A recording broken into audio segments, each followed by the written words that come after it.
Hello viewers, আসসালামু আলাইকুম and welcome back to my channel Sanjida Nishi. আচ্ছা, পাবদা মাছ তো অনেকেই খেয়েছেন।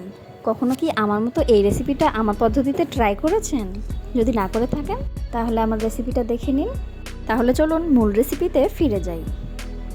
প্রথমে আমি নিয়ে নেব পাবদা মাছ। এগুলোকে আমি হালকা করে একটু তেলের মধ্যে ভেজে নিয়েছি। তার সাথে নিয়ে নিয়েছি একটি মাগুর মাছ টুকরো করে।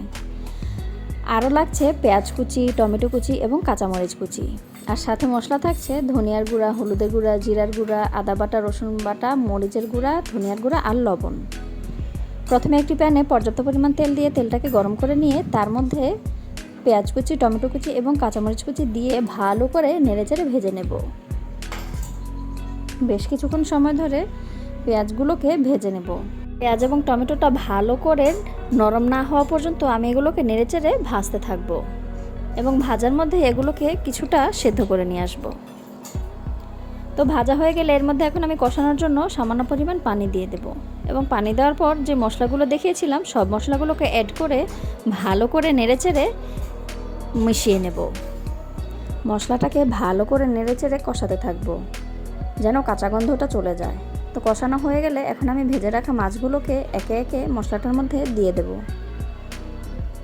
মাছগুলোকে আমি একটু হালকা ভেজে নিয়েছি, যেহেতু এগুলো নদীর মাছ আর এবং খুবই নরম প্রকৃতির মাছ, এগুলো ভেঙে যাওয়ার সম্ভাবনা থাকবে, তাই এই জন্য এগুলোকে আমি একটু ভেজে নিয়েছি। তো মশলা কষানো হলে এর মধ্যে মাছটা দেওয়া হলে দিয়ে দেবো সামান্য কিছু পরিমাণ পানি।